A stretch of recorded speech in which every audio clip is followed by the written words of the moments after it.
All right, well, I just want to talk about a few news stories. It's what I usually do for the first 10 minutes before class officially starts. And here's a few that I thought were interesting. I heard of this a while ago. They're developing vaccines which are based on the COVID vaccine. So they're reverse RNA vaccines, and they were able to develop vaccines that will stop cancer. But the early version of this that I read about a month or so ago had to make a custom vaccine for every patient. They would take a sample of the cancer and do genetic sequencing and then carefully design a vaccine just for that particular cancer, so the cost was prohibitive. But now they've gotten around that somehow.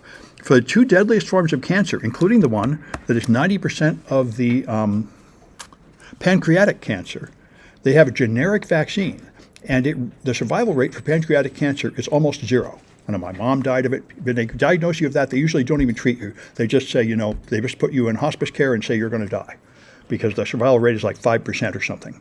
But now the survival rate is 50% with this vaccine. So it's bloody awesome. And when the COVID vaccines came out, they said there would be a whole bunch of amazing new therapies based on this new generation of vaccines, and it's beginning to be true. So that sounds great. And so if you want to use Bing Chat, which is Microsoft's version of OpenAI's ChatGPT, you have to be using Bing. You have to be using Microsoft Edge Explorer. Although they're just basing that on the user agent in the request, so Vivaldi has figured out that they can just imitate Edge. And so can anybody else by just manipulating the user agent, which you can do with a plugin in Firefox or by using the Burp proxy or any way. So that's a thing to know.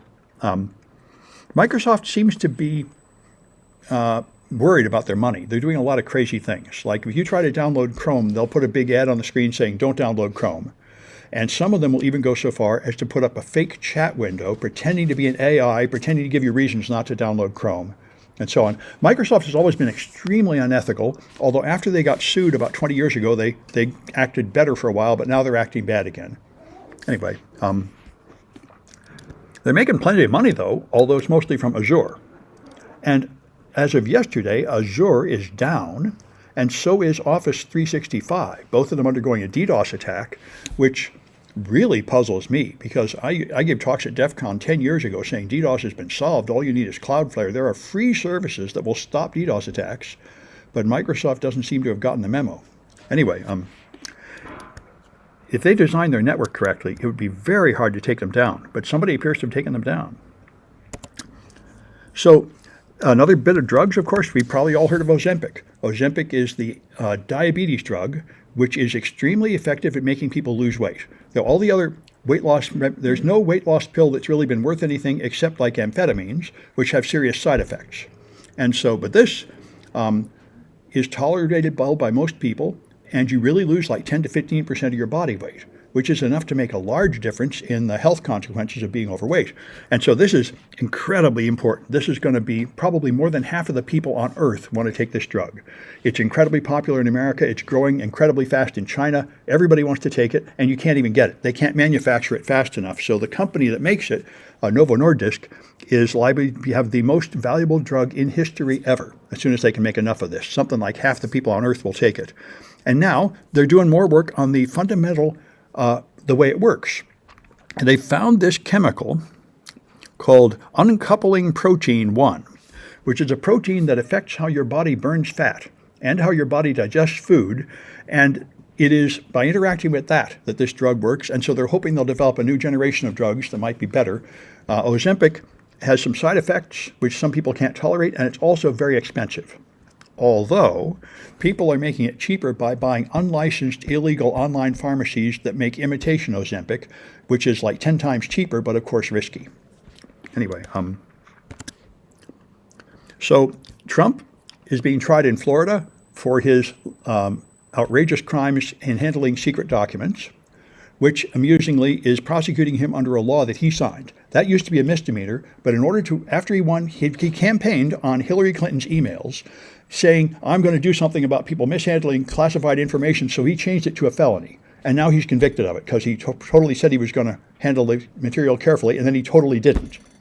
But anyway, now Eileen Cannon is the judge he got in Florida, and she already totally threw the last case against Trump. She's Both of her rulings were eventually reversed by other courts, which is very embarrassing for a judge. But she is extremely biased, extremely unfair, and if she's stupid, she'll do again things that are so crazy they get reversed.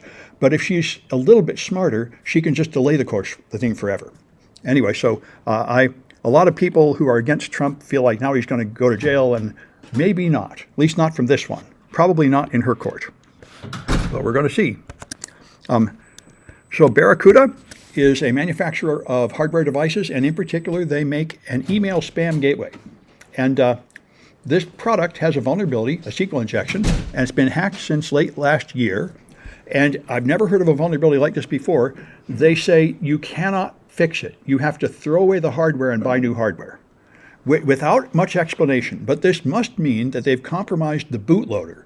So you can't even do an emergency boot to a restore mode reliably anymore. But anyway, and a government in Australia has already been caught, hacked through this vulnerability. So there are thousands of these things out there that have to be replaced like immediately, replacing the hardware. And hopefully somebody's going to write up a more detailed explanation of why that is, because that is very unusual, that you have to throw away the hardware. All right. Yes, this is cryptocurrency news, and City College blocks everything because on the wireless network, they're extremely vigorous at blocking everything.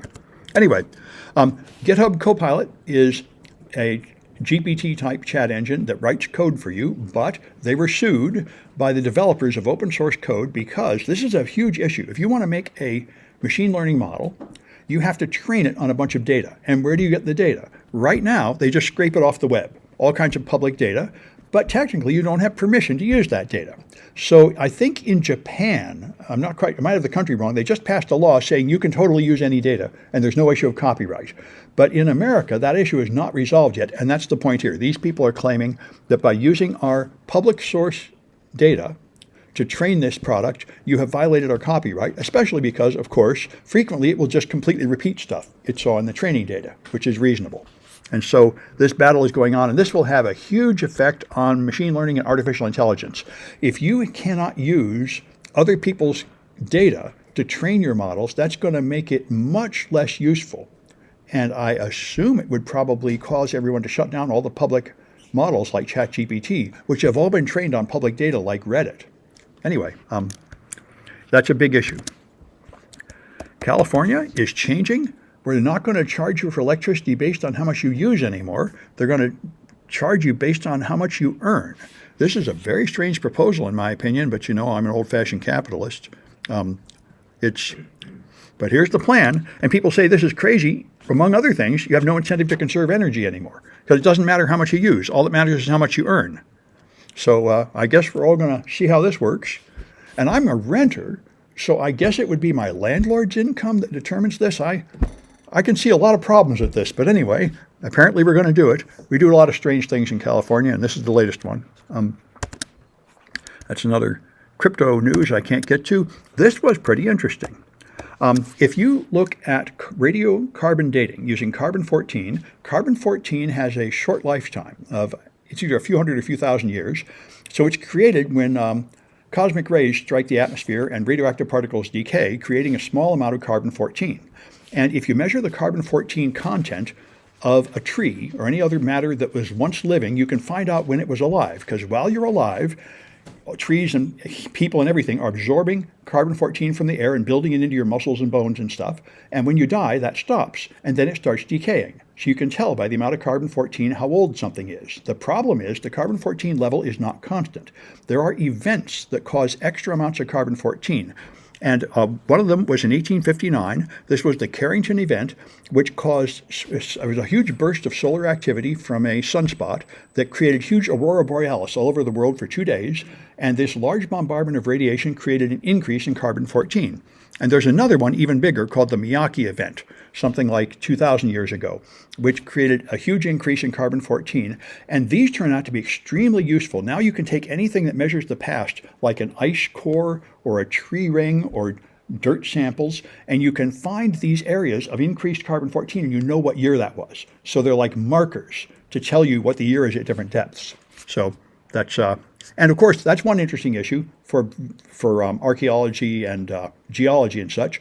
But the other one is, of course, In 1859, the smaller event shut down all the telegraph lines. At that time, there were 100,000 miles of telegraph, and that was enough to make an antenna that absorbed electromagnetic energy from that bombardment and shut them all down for a while. And now we have much more electrical grid and much more reliance on the electrical grid. And if we were to get another Miyake event, it would almost certainly knock out all the electric grids on Earth. So there's people are concerned about how likely is this and what would you do about it. Anyway, so that's enough of the news. Let me stop this recording.